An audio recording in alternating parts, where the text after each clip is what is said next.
I've been. Dreams are seeds we plant, my friend. Dusty boots, but a heart of gold. Your story's waiting to be told.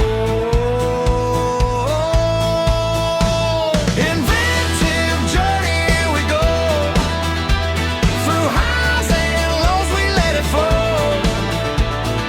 Startups rising, small but shine. Your time is now, your stars align.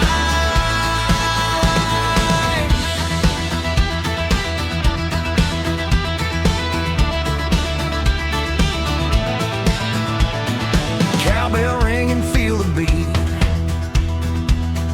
Hustle hard, don't take a seat. Hey everyone, this is Devin Miller here with another episode of the Inventive Journey. I'm your host, Devin Miller, the serial entrepreneur that's grown several startups into 7- and 8-figure businesses, as well as the founder and CEO of Miller IP Law, where he helps startups and small businesses with their patents and trademarks. If you ever need help with yours, just go to strategymeeting.com, grab some time with us to chat, and we're always here to help.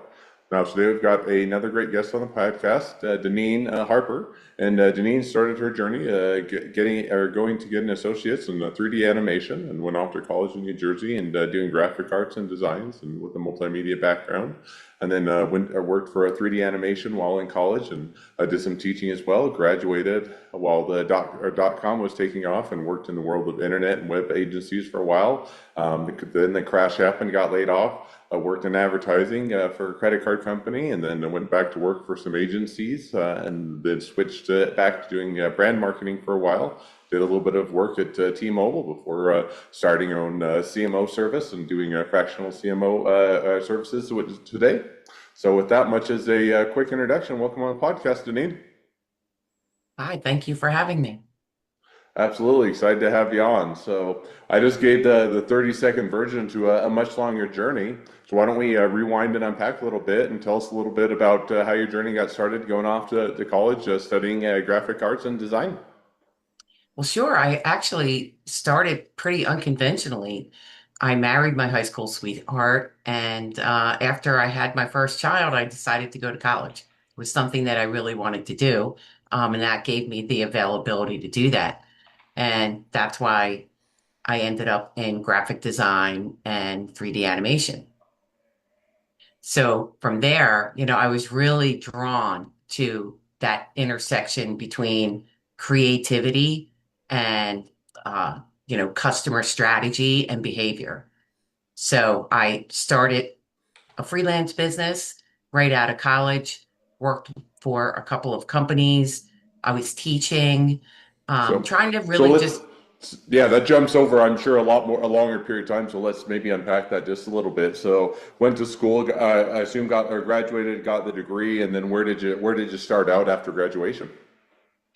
I actually was working at the college that I went to school for, and then I started teaching for undergrads while I was getting my graduate degree.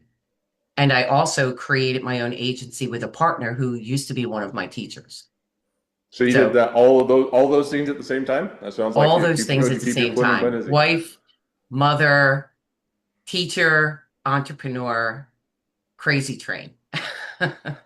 I don't recommend it for anyone, but it really gave me a great foundation because I really learned how to multitask.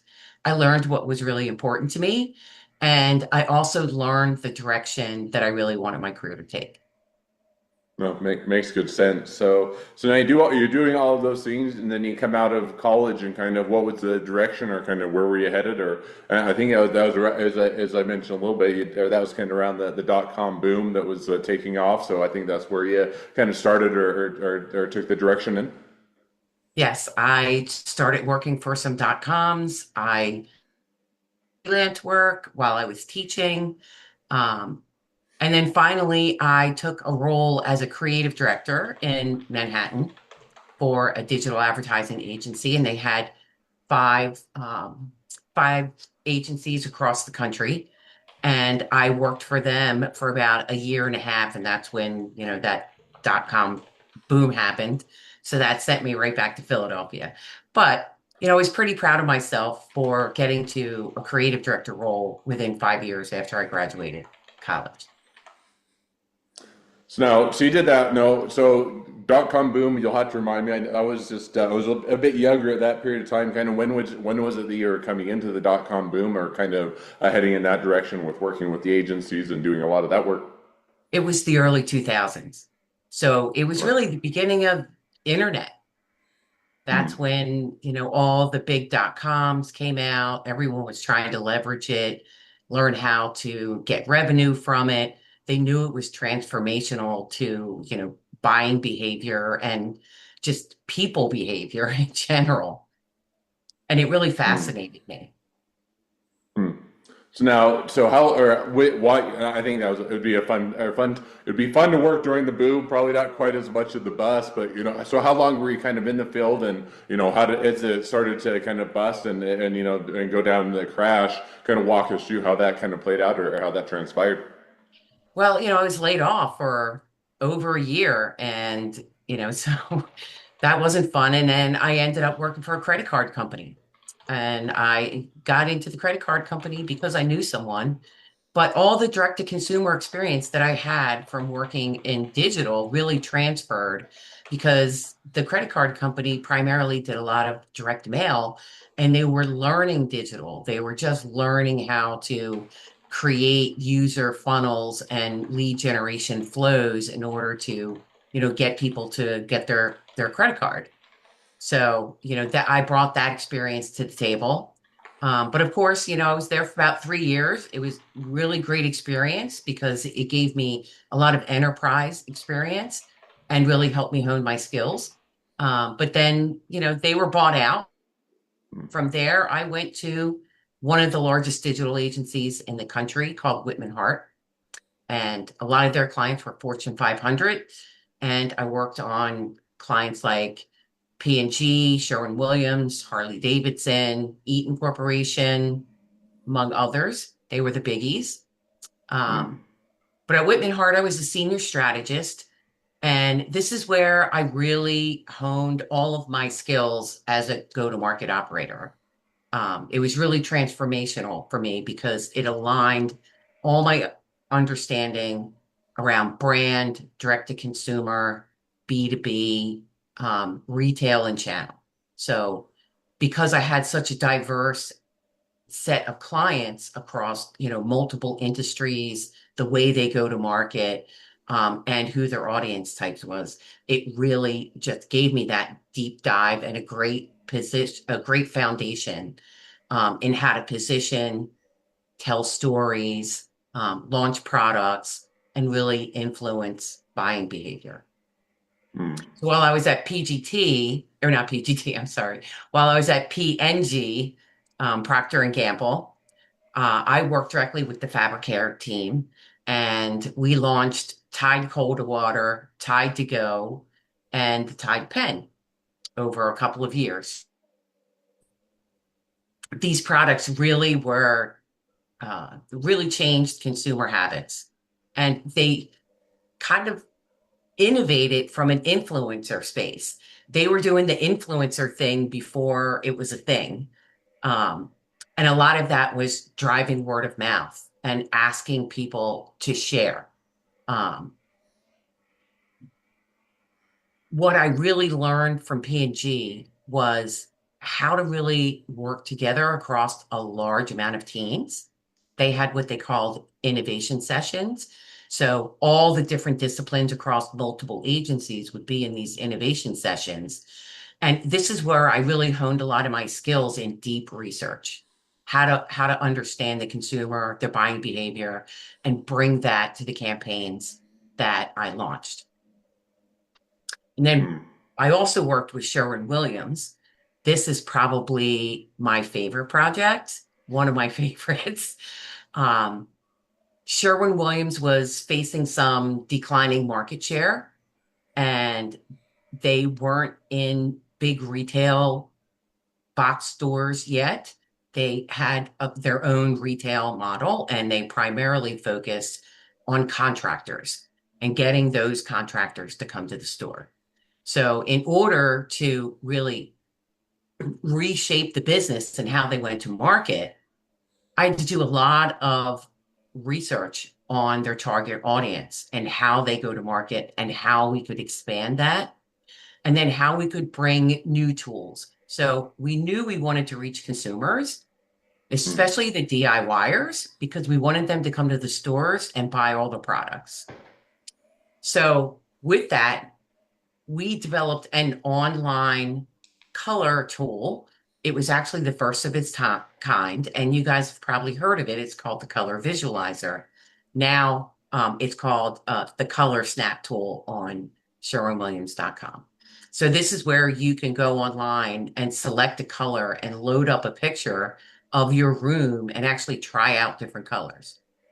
And it was virtually unheard of at the time to do things like this. But it really drove a lot of interaction with the brand, and it really spoke to the DIY um, audience. Then we built a project planner where they could go on, build out the colors of their rooms, take a list of all the projects they need, print it out, and go to the store. And that drove an 80% increase in foot traffic within the first 3 months. No, that sounds like it was, you got to work on a lot of, pretty cool projects, a lot of big businesses, and get a lot of that experience.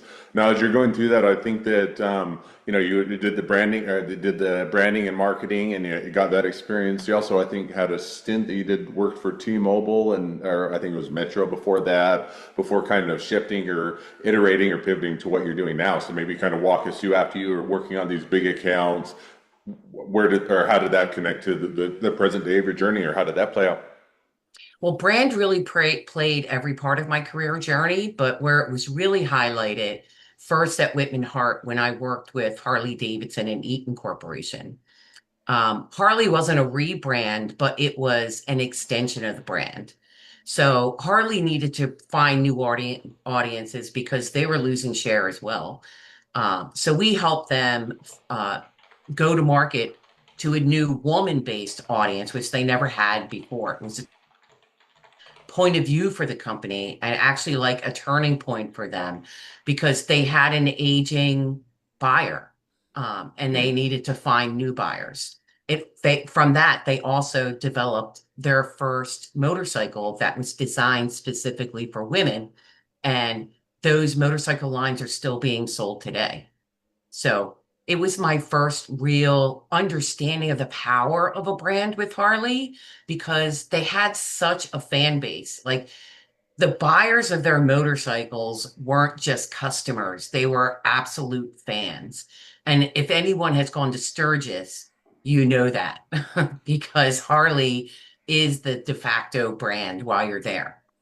mm, But then as I worked with Eaton, this is where I really honed my brand and rebranding skills. Eaton was a holding company and they had over 101 different unique brands. And they wanted to consolidate themselves from a house of brands to a branded house. They wanted all of those brands to come in under the Eaton umbrella. And this is a global company that has 6 business units, are in 4 continents, and um, are in over 15 different industries. So with that rebrand, it was a restructure of the company as well, both mm, operationally and from a marketing perspective. So we help them design what that structure would look like and give them a governance system on how they could manage that, and then rebuild their whole digital go-to-market to the world. Uh, so we took 150 different websites globally, standardized the UX, the templates, led cross-business like workshops in order to get the content and understand how to use the system. Um, and this was really a combination or a collation of everything that I had learned before. So I had to bring mm. into this project brand architecture, which can be very complex. go to market, um, content, digital marketing, operations, all of those things together to bring this to life. And this Eaton was really kind of like shaped my trajectory for the rest of my career because it really showed me across the board from a go-to-market perspective, not just a branding perspective. And that shapes my career today as a fractional. No, that makes good sense. Now, kind of, or just to back up a little bit, as you were to kind of split out on your own, what was kind of the intent? Was that, hey, I always wanted to be a business owner, or I want to address a little bit, run my own thing, or I want to address my own, section of the marketplace, or have more control, or kind of what led to going from working at agencies, working for big clients, to kind of branching out on your own and pursuing that direction? Well, I was always entrepreneurial. Like I said, I ran my own company right out of college. And the market didn't agree. So plus I had a family needed the stable income.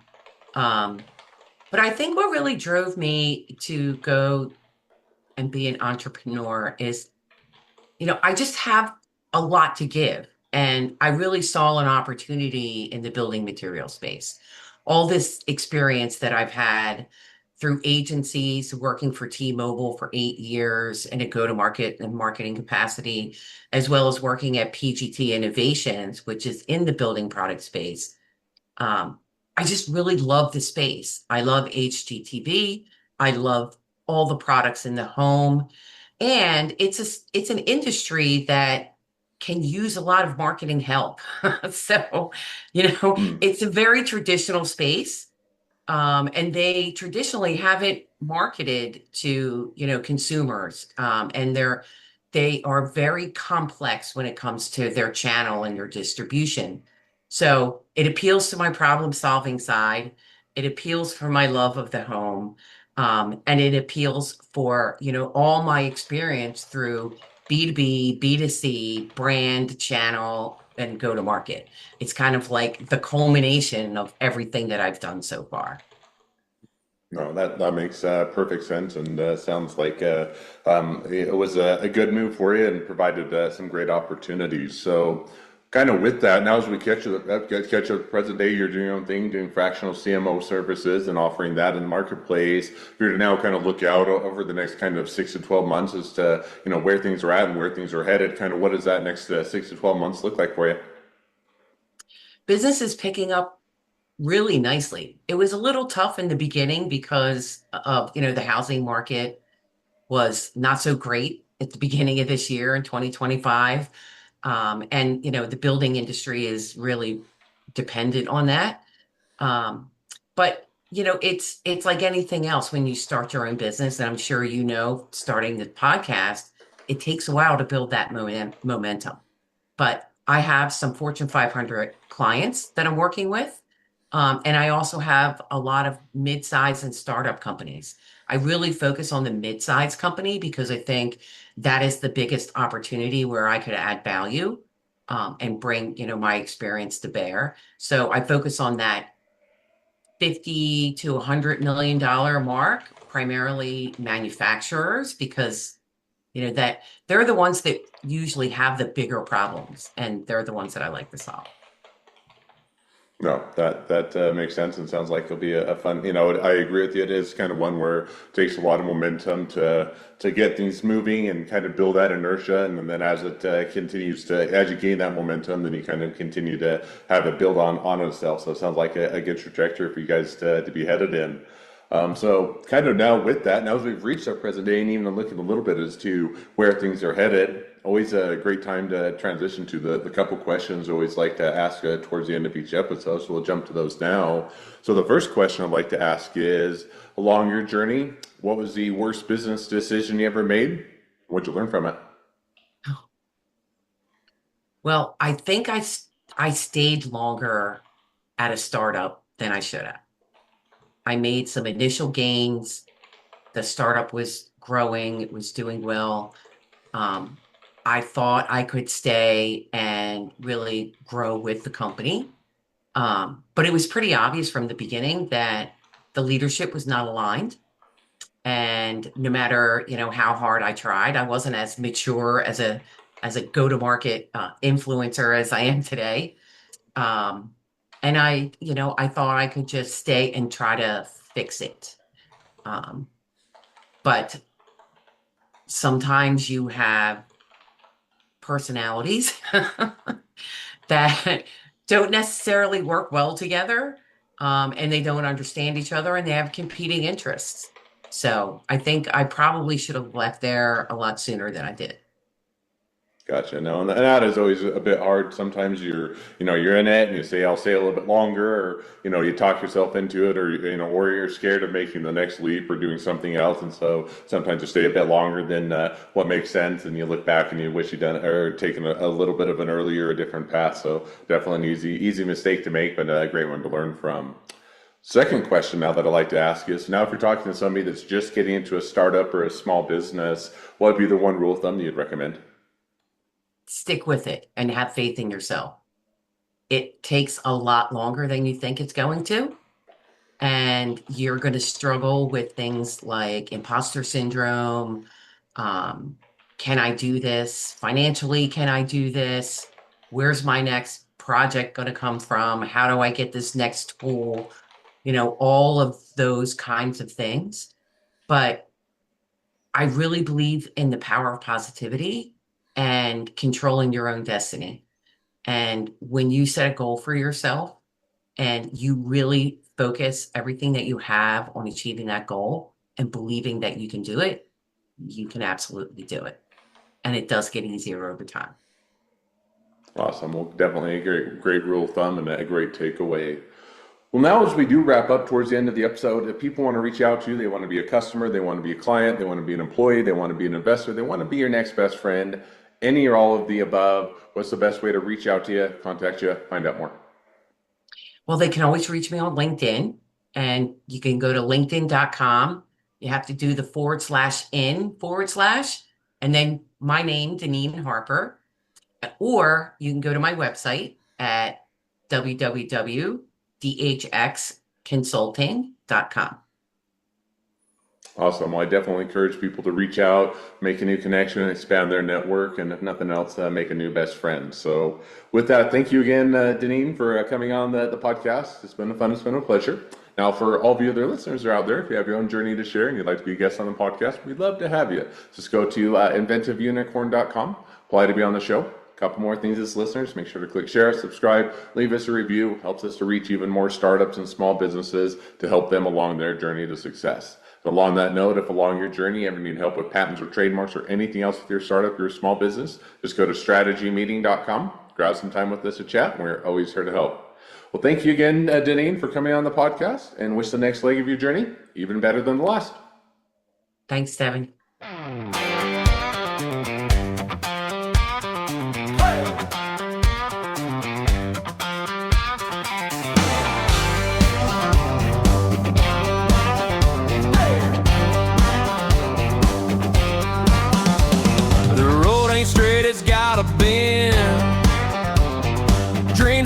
We plant, my friend. Dusty boots, but a heart of gold. Your story's waiting to be told. Inventive journey, here we go. Through highs and lows, we let it flow. The startups rise and small be shine. Your time is now, your stars align.